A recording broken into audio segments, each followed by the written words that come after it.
This episode of The Clear Out was recorded on the 31st of January 2024 at home in Wicklow, and it is an episode about connection.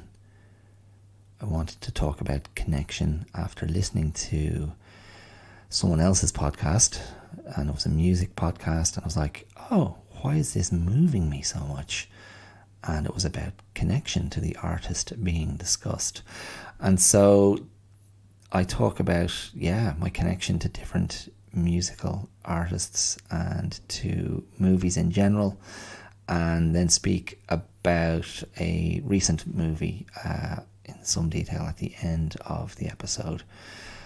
And it's just a general exploration of that, like what I connect to aesthetically, what speaks to me, and then other areas of connection in my life, including women, girls, that kind of thing, and the natural world and the body movement. So that's what's coming up. I hope you find it diverting. I'll see you around the corner. Cheers. Not gonna change my mind, leaving the dream behind, keep my moji inside. Hi, my name is Dara Clear, and you're listening to The Clear Out. You're very welcome. I'm laughing because there's a chicken. There's a chicken, as there often are here. There you go. There's a chicken, one of 5 here at #blessed. This is a young rooster who is making his presence felt. So I'm going to try and be very zen and detach from my emotional response to that interruption. I'm not sure this chicken must be congregating just outside the window. There's a window to my right, there's a window behind me, and it's outside that one behind me, hanging out with his sisters and perhaps his mother and his aunt. I'm not sure what that rooster's name is. Who do we have? Bobo and Charlotte are the mothers. There's Bluey, there's Bob Ross, and gone blank on that guy's name. Anyway, we'll see. I'll persevere. So, hello, how are you? Welcome. Thank you for joining me. Thank you for pressing play and choosing this podcast when there are so many others you could be listening to. I hope this won't be confined to the wasted time category. So first and foremost, I just want to say thank you to some of the people who reached out to me after last week's episode, in which I spoke very openly and in quite a lot of detail about my lifelong relationship with depression and suicidal ideation. And I spoke about a recent very poor a recent bout or spell of very poor mental health in the middle of January. There he is passing the window. Jesus. And anyway, I had a couple of a few people just reach out to me privately with words of recognition, of appreciation, words of comfort, words of acknowledgement, and that was really nice. I mean, that wasn't the reason I put that stuff out there, but it's certainly lovely to hear people respond so with such kind of sincerity and consideration, and as I said, in some cases with a certain amount of recognition. So thank you if you're one of those people. There was something else I wanted to add to that, and it just didn't arise as I was speaking last week. I think, and I'm not gonna stay on this topic today, really. Although I have other related thoughts that I may go into another time. And certainly one of those thoughts is in the area of how we relate to metaphorical sort of light and dark. Because that was a very powerful sort of metaphor that I found myself dwelling on last week. Once I'd done the podcast and felt so much better, I just felt like I'd shifted a massive obfuscating object that lay between me and light, like an enormous boulder or dark presence that just was refusing the admission of light. And once I did the podcast last week, I felt that just dissolve or no longer be there. And it just got me kind of thinking. It's a very literal metaphor, and for that I apologize. And yet, it kind of works. And I will. I'll share more thoughts on that maybe another time, just about what I think is the the dark side of, particularly like a lot of internet culture and curated content culture in the wellness area. There's such a dominant presentation of this is me in the light, and I am, as I've expressed in other terms before, I'm very suspicious of that. And I think if you have the conviction that you can permanently reside in the light, you are completely delusional, and it's unhealthy.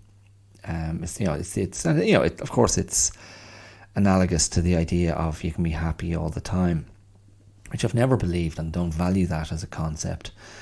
But if you think you're always going to be bathing in sunlight, it's going to really affect your ability to be comfortable in the dark.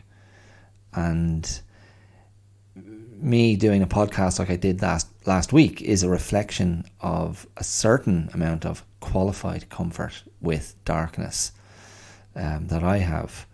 I just see it as part of the normal human experience, although obviously I was talking about a very extreme end of that experience for myself.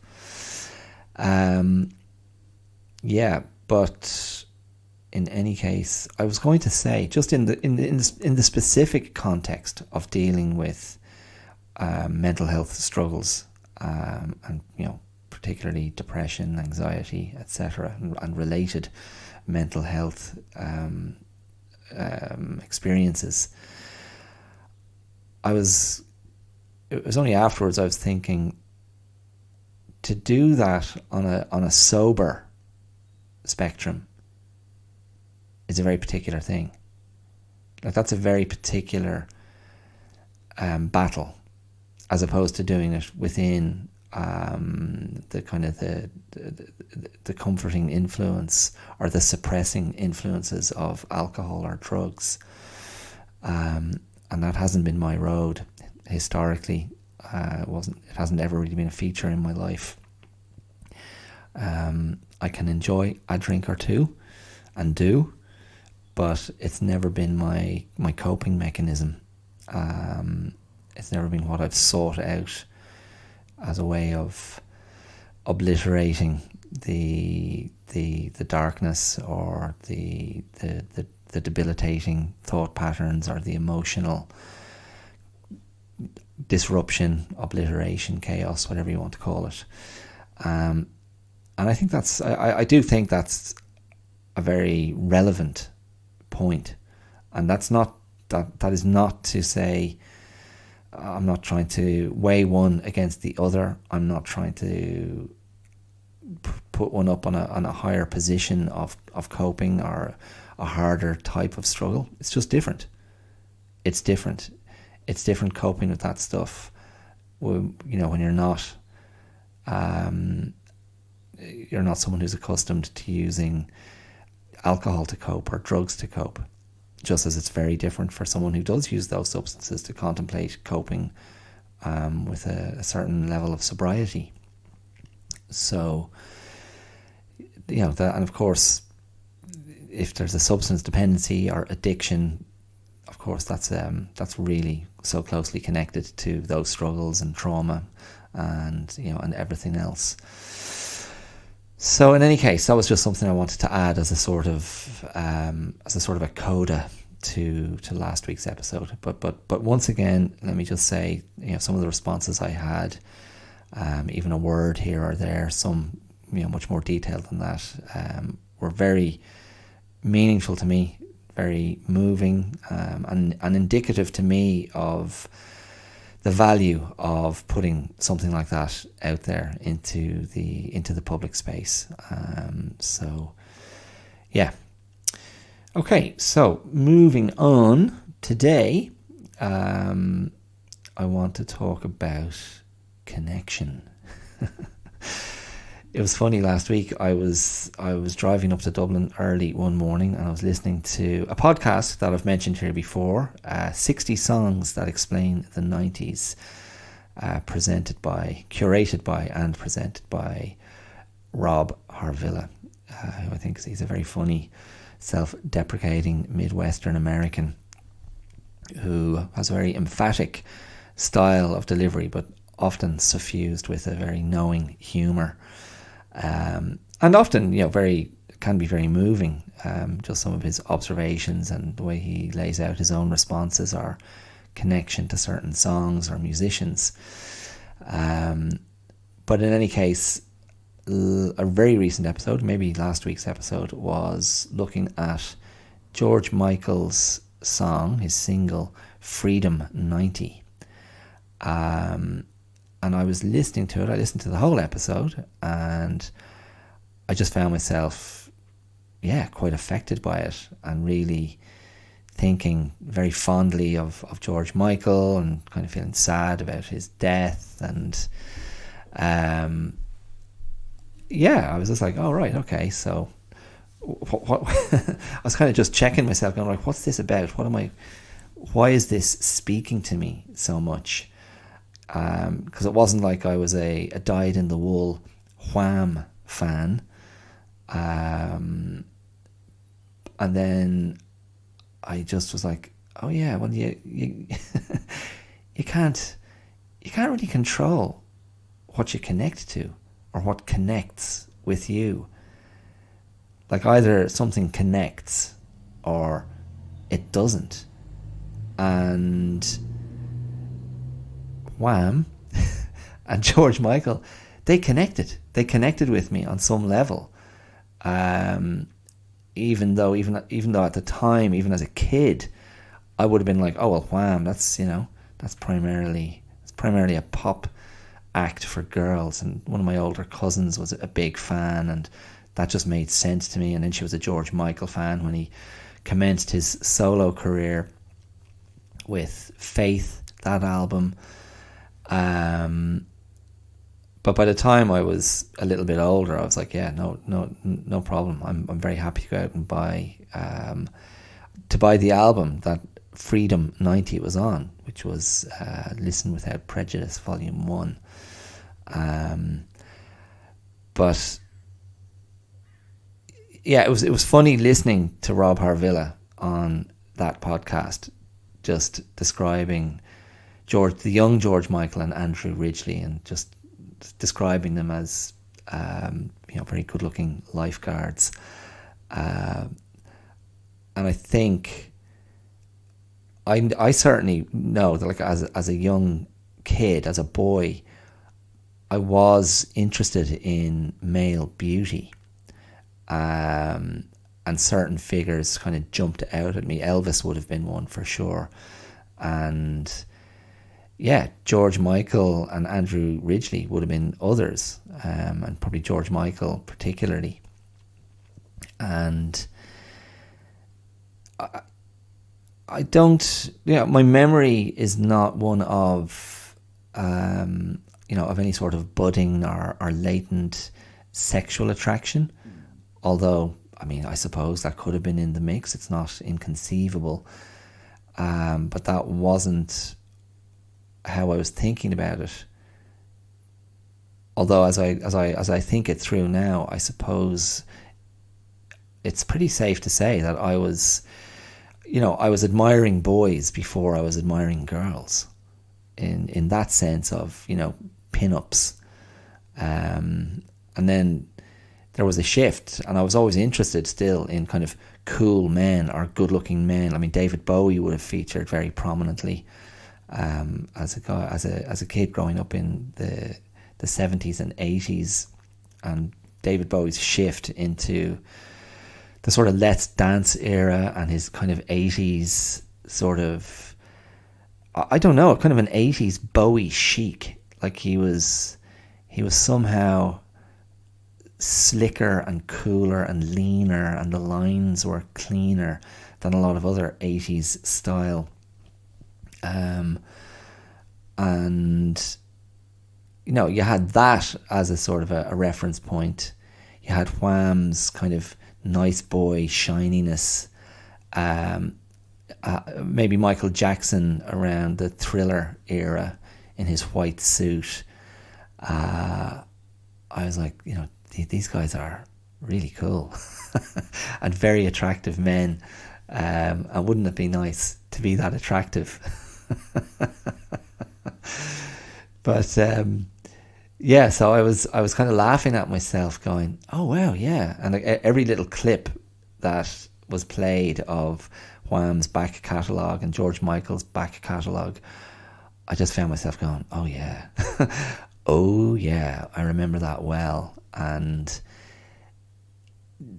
of course, there's a certain amount of nostalgia there that's in the mix. You can't separate from that, and it's a trip back to childhood, and it's a trip back to more innocent times.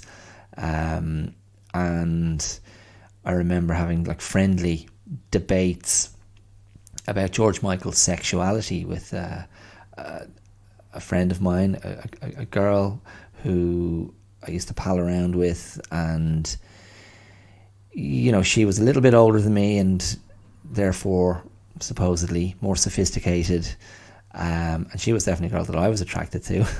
But I remember us debating George Michael's sexuality, and she was just like totally matter of fact, well, of course he's gay. And I was like, no, look at the album, look at the album cover, look at the artwork. And I think it must have been Faith that we were looking at, because I think in that artwork there's a woman in some of the photographs. I'm not sure if I'm misremembering this, but I was like, come on now, of course he's not gay. Now I wasn't threatened by the possibility that George Michael was gay. I probably quite liked the idea of him as being, a healthy, sexualized straight guy and vicariously enjoying the women that he was enjoying as a young fan. But of course my friend was right. And later as you get older, like that whole part of George Michael's story is very poignant, and that his negotiation of that, and the difficulty of that. But certainly the single Freedom, Freedom 90, because there was a Wham song called Freedom as well. I loved that single. I loved the George Michael single Freedom 90, and I remember being just mesmerised by the supermodels who featured in the video and in some of the promotional material for that song. Because George Michael doesn't feature in the video. He was apparently at the time he was taking a position that he would no longer appear in his videos, and maybe trying to remove himself from the lustful gaze of his legions of female fans, and trying to go, no, I need to go inside and remove myself before I come outside. And obviously I'm referring to coming out as a gay man, which he did do later, in a very funny funny way, that video he made, Let's Go Outside, after he'd been caught soliciting sexual services in a toilet in LA, wasn't it? And he did a video of Let's Go Outside, and he dressed up as a sort of a YMCA style cop, and very knowing and tongue-in-cheek. But you kind of go, yeah, good on you, George Michael. But the Freedom 90 video featured just this extraordinary lineup of the top supermodels of the moment, which is Naomi Campbell and Christy Turlington and Cindy Crawford and Linda Evangelista and Tatiana Patitz. And my goodness, you're just going, this is a whole other level of human excellence in physical form. Just stunningly good looking women. And again, connect. Did that connect? Yes, it did. Of course it did. And it fueled, it probably fueled this, a relationship I had with just, if not the female form, the female face and female facial beauty. And that definitely informed how I was attracted to women. It was, for me, it was never like, check out that body. It was always like, look at that face. And that kind of continues to be the case, really, I suppose, at this stage of my life. But what I kind of came away with, what I came away with from listening to the podcast was, oh yeah, the connection, the sense of connection to George Michael. And it just made me reflect on, why some people or some things connect with us rather than others. Like, I never connected with the more indie side of things. I connected with pop. I connected with soul in terms of music. I connected with, attractive aesthetics. Well, what I considered attractive and probably pretty conventional. I connected with voices. I connected with someone like Alison Moyet. I connected massively with Prince. And in my teens, when I started to investigate Prince's back catalogue, some of those earlier albums, which I'm talking pre Purple Rain, some of those very early albums when he was kind of first making a name for himself, and how overtly sexual his songs were, and how uniquely Princey they were. And I was like, whoa. And they felt sort of illicit. And not that I was growing up in a household that was particularly censorious or sexually uptight or anything like that, but my parents weren't listening to Prince. My older brother had kind of bailed at that stage, although it was him who brought Purple Rain, the album, into our house, and that was my first exposure to Prince. And I was like, yeah, this guy, he is the man. And I think,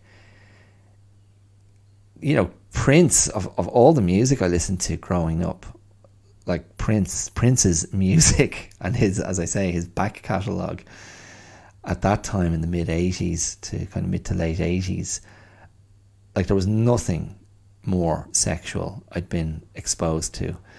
I'd have to go back to even younger and finding hidden copies of Playboy that my father had in the house. And not even movies had connected sexually at that time, but Prince and his absolute immersion in male desire, lust, obsession, objectification of the object of desire, and the songs he wrote and the words he sang and the vibes he brought. I was just like, holy shit. Who is this guy? Now, I never felt any sort of brotherhood or connection to Prince the man. He was just too out there. But I found him fascinating, and I loved his music because he was just too, some people cannot be reached. I couldn't imagine. I couldn't imagine sidling up to Prince and go, "Yo, hey, I get it. I know what you mean." He was just, oh my goodness, he was just so out there, and then just so cool, and so many great hits, and Sign of the Times, when that album came out. Now that album and that song, just, I don't know if that was the peak, if that was the apex, if that was peak Prince. Oh man, I was so on board. I just thought, this is it. This is the stuff. This is the shit. There is nothing cooler on planet Earth than this song right now. This man, what he's playing, the sounds he's making. And there was just such banging songs that came off that album, which, and this was relevant, in the George Michael podcast last week. The sort of the MTV-ness of certain artists at certain moments in that first 10, 15 years of MTV, before almost seemed to stop playing music altogether.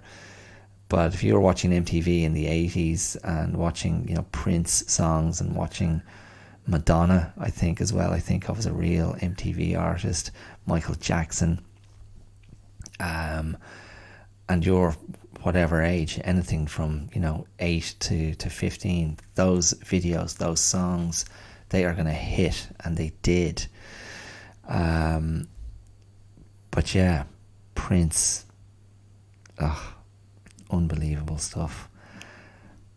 Like an education, I think. And then, I don't know. I mean, look, I didn't sit down here today to start trying to go through the artists that I've loved. I mean, later on, I got into the English female hip hop artist Nena Cherry. Yeah, I was into her a lot, but then I was also into an Irish folk band like Clannad. I was also into ZZ Top, based on their 3 or 4 massive MTV generation hits, and I went back and found an early ZZ Top album. It was really bluesy, and loved that. I loved Paul Young and his Blue-Eyed Soul, and then later kind of came to Dylan, and came to Van Morrison, and that stuff really spoke to me as well. So what? Connection. I mean, this is the stuff of relationships, isn't it? What we connect to, what we respond to, and it's our relationship with ourselves. It's what we're looking for, whether we know it or not. It's what we're open to. It's what speaks to us. And I think, if I think just off the top of my head, sitting here, and I'm thinking Prince, Bob Dylan, George Michael, now they're pretty distinctive musical entities, and I think they all spoke to me in different ways. The sort of the shiny popness of George Michael that was masking something sort of melancholy or something sadder behind the mask. I think I tapped into that. I wouldn't have been able to articulate that as a kid. But there was a sort of a softness and a vulnerability in George Michael that I think was part of his appeal, even though he's just this kind of beautiful boy with a beautiful voice. I mean, the voice, holy hell. What a great, great singer. What a beautiful instrument he had. And so, I tapped into that, something about the vulnerable sexuality of a boy, of a young man. And that spoke to me on some level. That wasn't about me being attracted to him. And Prince spoke to, Prince just spoke to the kind of, to sex and sexual desire and wanting to consume women and consume female sexuality. And he was just so outrageous and blatant, and he almost, the way Prince would feminize himself to get close to women and get close to female sexuality, I found that fascinating, and it spoke to me, and it just seemed to me, to me instinctively, it felt like, oh yeah, that's, and not as a strategy, and this wasn't a planned strategy, but it felt like, yeah, I feel comfortable with that as an idea, to not to present ultra masculinity, but to be soft, approachable, fluid, gentle, unthreatening. That just seemed to make sense to me. It spoke to me and my makeup. And it just seemed like, yeah, it gets, I felt this is, that would be a natural way to be close to women. And then, sure, like if something sexual was a byproduct of that, fantastic. But I mean, often that just led to, friendships or good connection or fun or laughter or whatever. But Prince was giving me the template. And I think that's also, it spoke to me because I never thought, oh yeah, I'm going to be the alpha. I'm going to be the guy who is the object of female desire. I'm the guy who's going to turn heads at the disco. Maybe for the wrong reasons. I never felt I was that guy. I never felt I could be a player or a ladies' man, and that just seemed ludicrous. But I felt like, I don't know. I felt like I saw women. I saw girls, and that's a strong flavour. That's a strong flavour when you're a kid, when you're a teenager. Girls are like, get the hell away from me, Mr. Sincere, Mr. Earnest, Mr. Soft and Mushy. No thanks. They want the cool boys at that stage.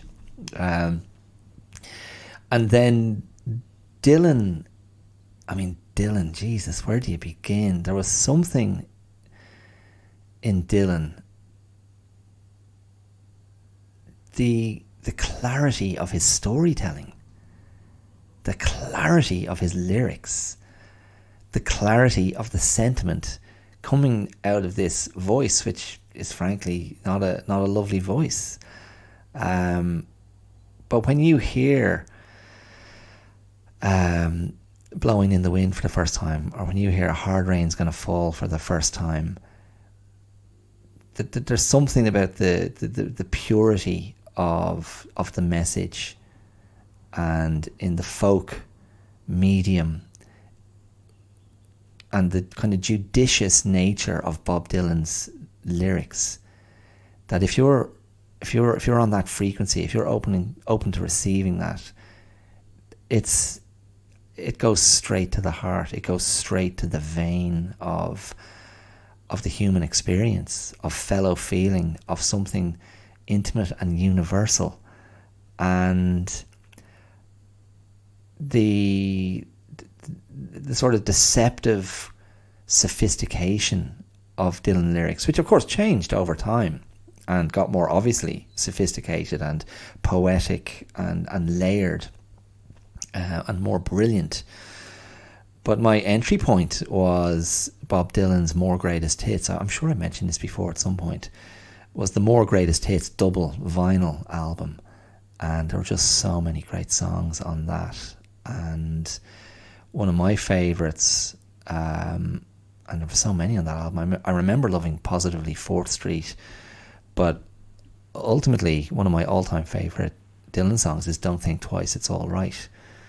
And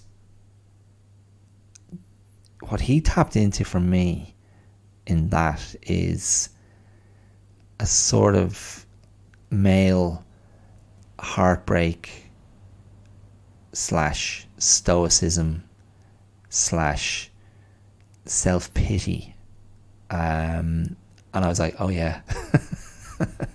Yeah, that's my wheelhouse. There's a real bitterness and sadness and hurt in that song that I absolutely love.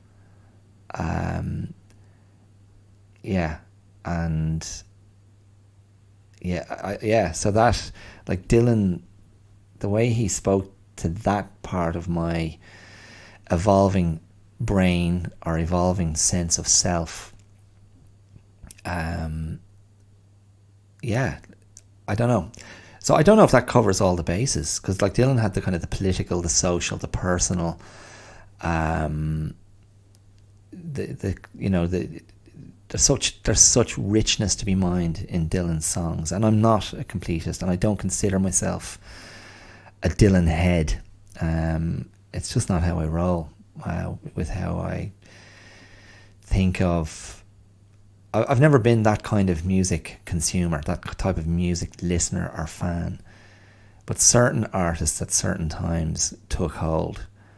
And I mean, like Michael Jackson was definitely another one.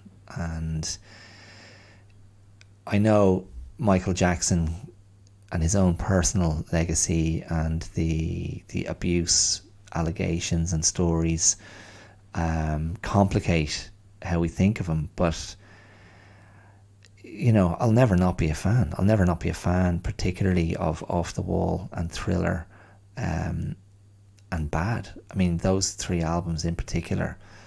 I stopped listening after that, even though I was aware of certain hits and whatnot. But I'd moved on. I kind of moved from Michael Jackson to Prince. That to me was the evolution, or the revolution, if you're talking about Prince. But Michael Jackson was there, definitely. And I wonder if there was an album I listened to more than Thriller as a kid. It had the lyrics with the in-sleeve, and again and again and again and again that album would be played. Incredible stuff. And just to kind of put a quick cap on this, because I want to go somewhere else. The Beatles and the Stones were in there and have been in there and are always there on one level or another, and they're different. The kind of the two-headed beast of the Beatles and the Stones, and their different sensibilities and what they wore on their sleeves, and the sort of danger of the Stones and the sweetness of the Beatles. It doesn't detract from the brilliance of either.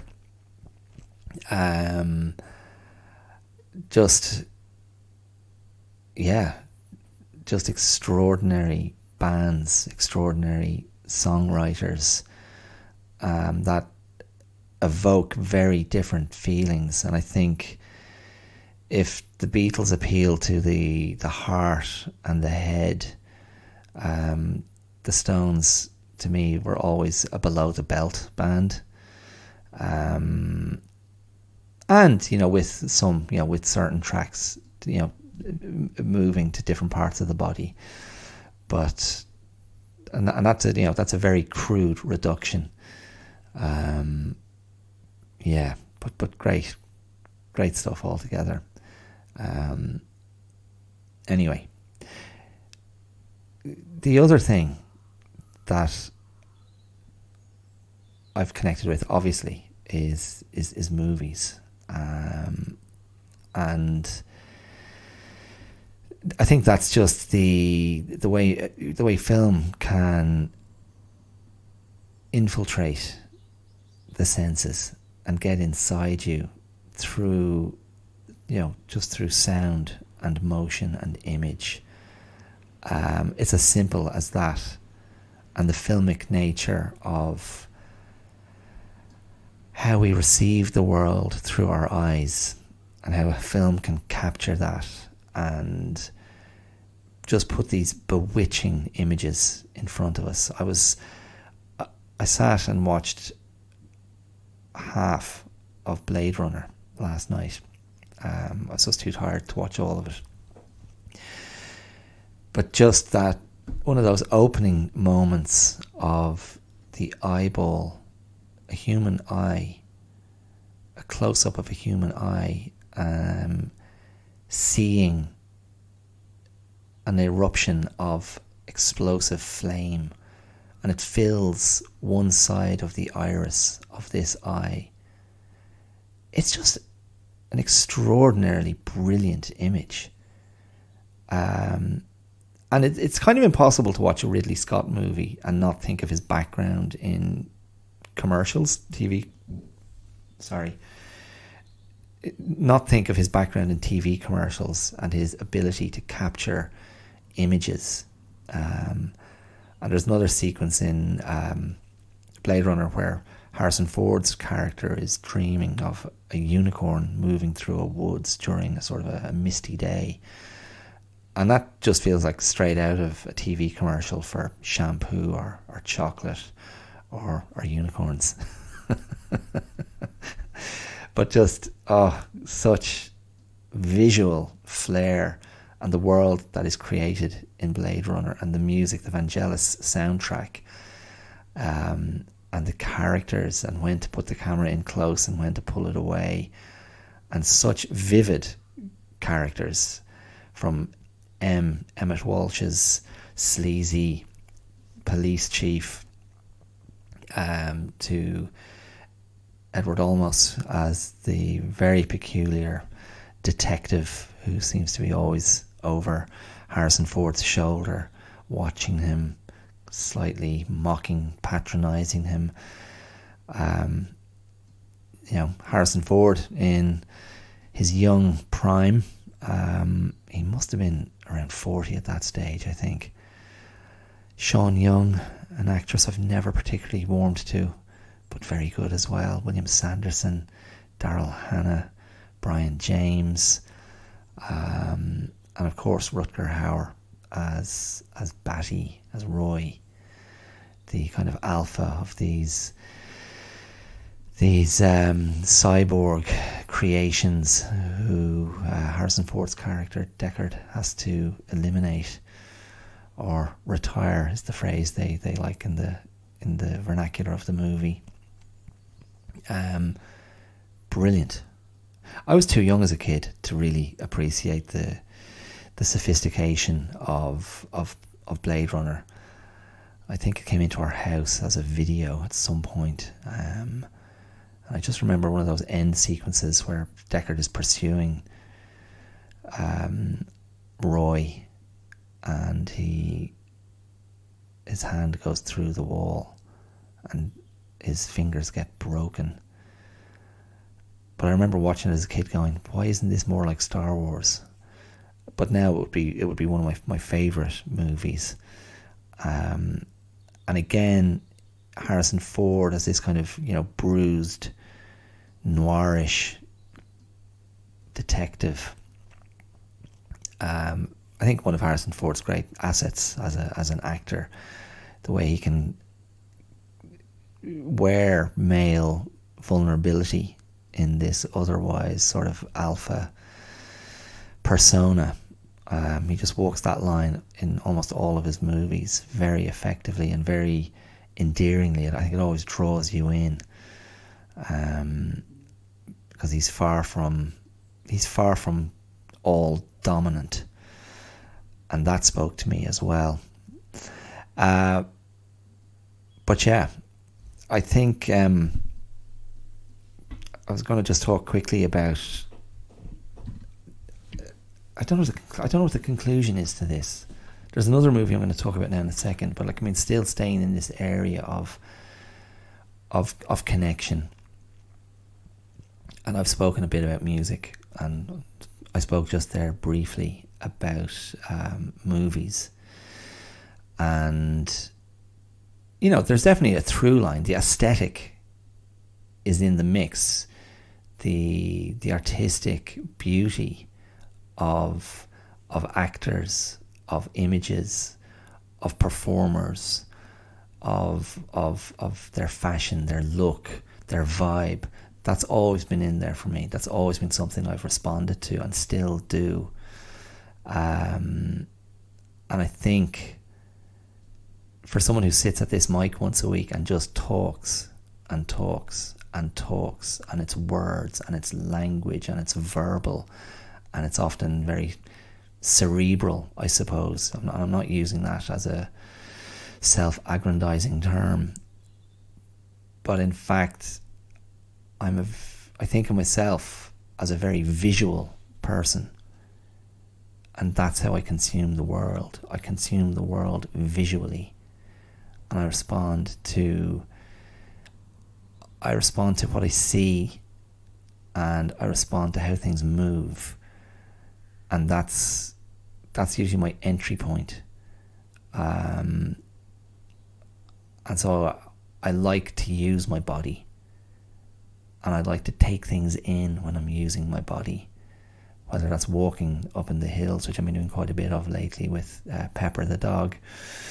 And karate is a great meeting point of vision and movement, like the physical coordination and the satisfaction of moving well, and understanding the movement of others, which and it comes into other exercise and sporting activities that I do.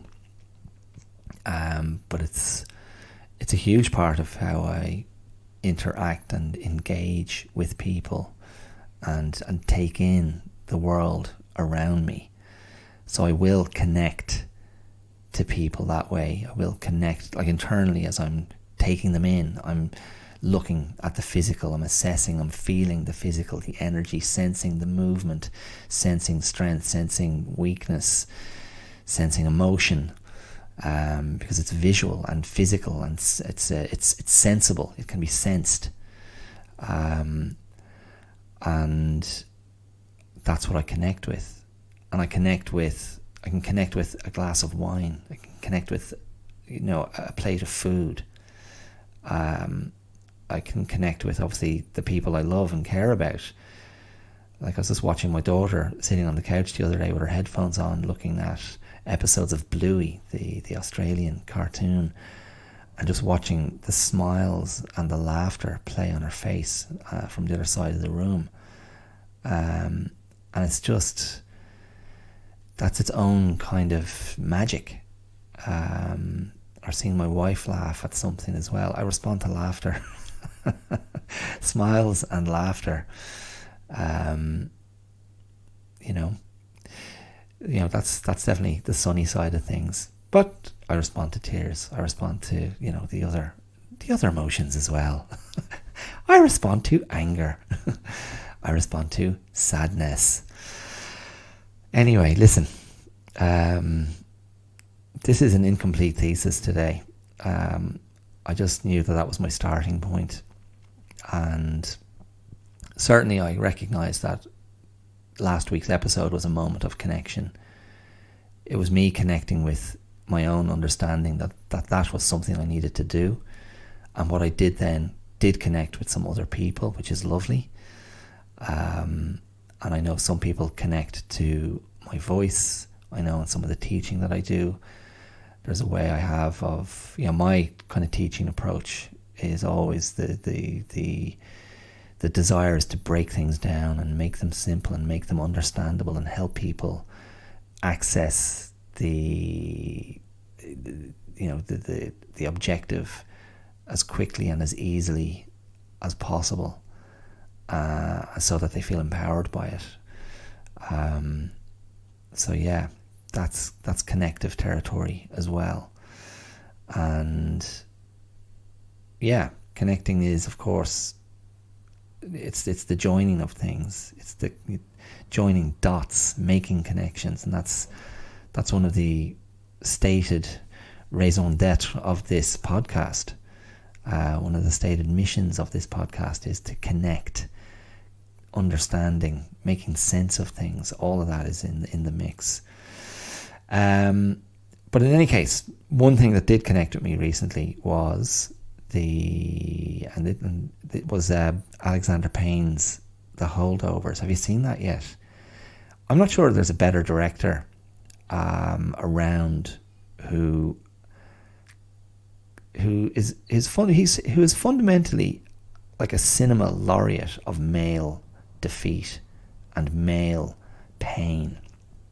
And it's typically Alexander Payne's protagonists are men from a certain sector of life, sort of anonymously middle class, anonymously respectable and credible. But if you think of his leading men, from Matthew Broderick's frustrated and infuriated teacher, high school teacher in Election, to Jack Nicholson's widower husband in About Schmidt, to Miles, Paul Giamatti's character in Sideways, to George Clooney's character in The Descendants, to Bruce Dern's character in Nebraska, and slightly less obviously maybe Matt Damon's character in I'm just going blank on the name of that movie. I want to call it, it's not called Shrinking. What's it called? It's very funny actually, that movie, and quite successful, but just in a slightly different key to his other movies. Oh my goodness. Do you know the movie I'm talking about? It's the one in which there's a process by which you can be reduced to a fraction of your size, like microscopically small, and move into this community, and it's a way of taking up less space. And what the hell is the name of that movie? Kirsten Wiig is in it as well, and is it Hong Chow? It's a good movie. I've just gone blank on the name of it. I'll look it up while I'm here rambling. But in any case, what these male characters all have in common is defeat. They're all at this moment in their lives where things haven't worked out, and when they're coming face to face with their own shortcomings, and they're sort of flailing. Now, I spoke last year, I know there was an episode last year, and I spoke about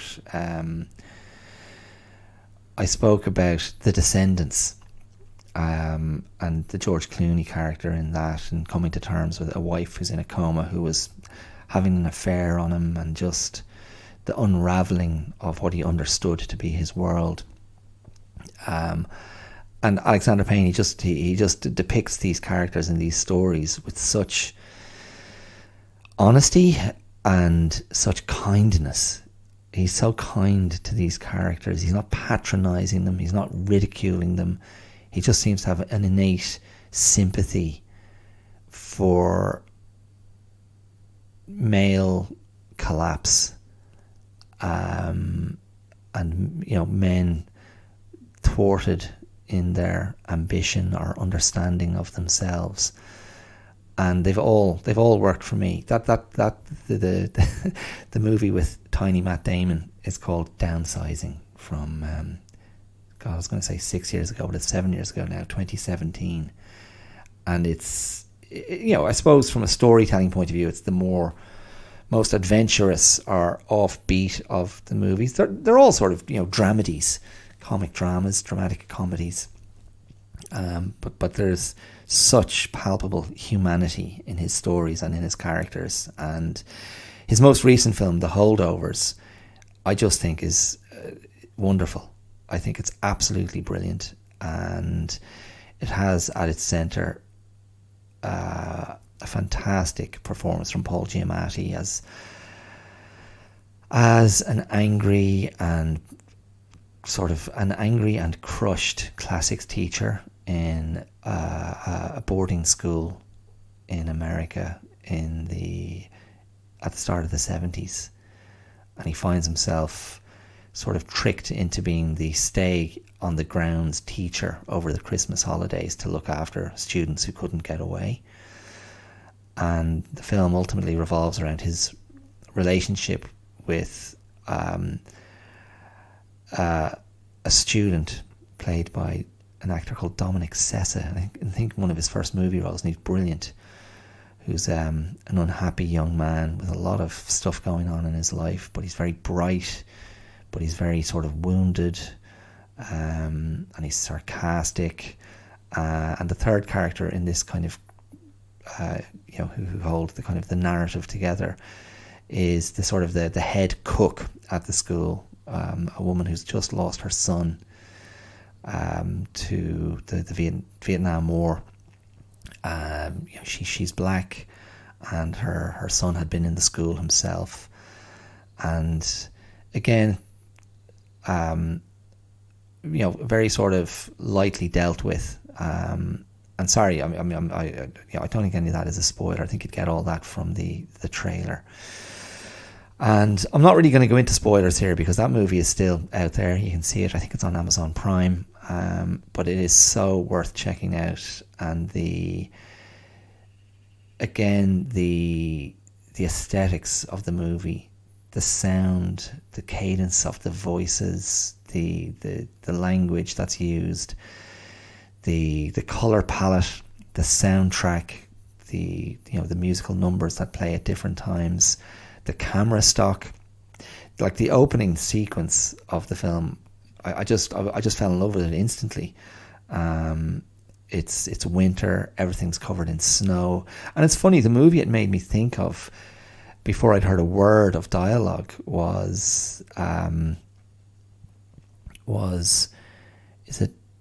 going to get this back to front. The Warren Beatty, Julie Christie Western from the 70s. Is it McCabe and Mrs. Miller? I think that's what it is.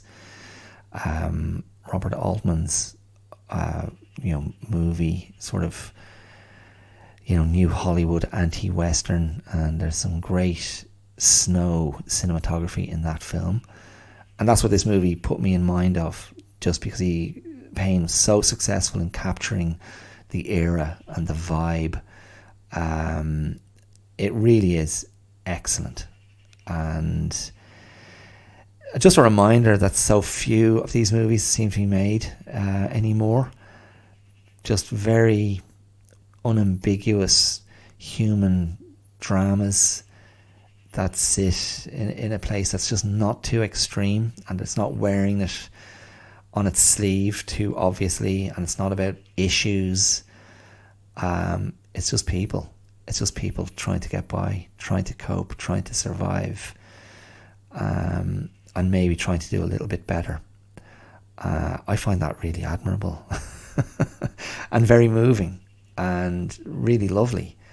And there's a lot of humour in the movie, and there's a lot of very judiciously handled personal tragedy in the movie as well. But it's I just found it so successful, and just well worth checking out. And yeah, I connected to it massively. And one last thing before I wrap up. If you're interested, and because we're talking about movies, you could do a lot worse than check out the latest episode of The Big Picture, a film podcast I've mentioned more than once. The latest episode deals with the career of Philip Seymour Hoffman, the late Philip Seymour Hoffman, an actor I was enormously fond of, someone I really, really loved, a true original, a true great. and someone I always held up as, a performer, an actor, an American American film actor who wasn't afraid to be unattractive, who wasn't afraid to be ugly, who brought such humanity and ugliness to so many of his characters. Absolutely brilliant. What a loss. Like, how much more great work would he have done had he stayed alive? So it's a great episode, and it opens with a very lovely audio essay by the presenter, Sean Fennessy, and he just kind of sums up Philip Seymour Hoffman's greatness and his gift really eloquently. So even if you just listen to the audio essay at the start before they go over his filmography, and he and Amanda Dobbins wrestle over which are the best 10 movies of his career. But that's a really nice episode to get into, and that was an actor I connected with massively, and miss seeing his work. But thank God we can always go back and watch those movies again, and so many of them are worth visiting. I particularly loved his nurse in Magnolia. Just such a beautiful, heartbreaking character that was all empathy and care and sadness and vulnerability, and he didn't often play characters that were just that.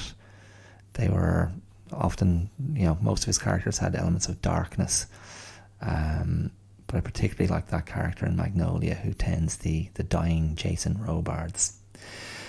Okay, that's it. That's all I've got on the idea of connection, and this was primarily connecting to music and movies and maybe nature and women, I guess. Okay, so I hope this episode sort of comes as an antidote to last week's very serious topic, but I hope you got something out of it anyway. Thank you so much for listening. You can, of course, throw me love on Throw Me Love, the new album from Damien Starlight, my alter ego. Throw Me Love. Now, you can throw me love on social media. You'll find me there in all the usual places. Facebook, Instagram, and YouTube, the Clear Out podcast. You can, if you're so moved, get behind this independent podcast financially with a tiny monthly contribution, or a very large one if you prefer, using the Patreon link, patreon.com/the Clear Out. And if you want to email me your thoughts or suggestions for stuff you'd like me to talk about, you can do so using the clearoutlive@gmail.com. Okay, that's it. Thank you so much for listening. Go over there to your record collection and see what you connect with, or take a video off the shelf, stick it in the old VCR and see what you connect with, or just have a sit and think, what do you connect with? What connects with you? What speaks to you? Because, if we can just pursue those things, that clarifies a lot of our choices. That helps us stay in a harmonious relationship with the things that make us feel good. And that's good. That's a good thing. Just get out of your own way and follow the connective tissue. Okay, I'll talk to you next week. Thanks again for listening. Mind yourselves. All the best. Bye.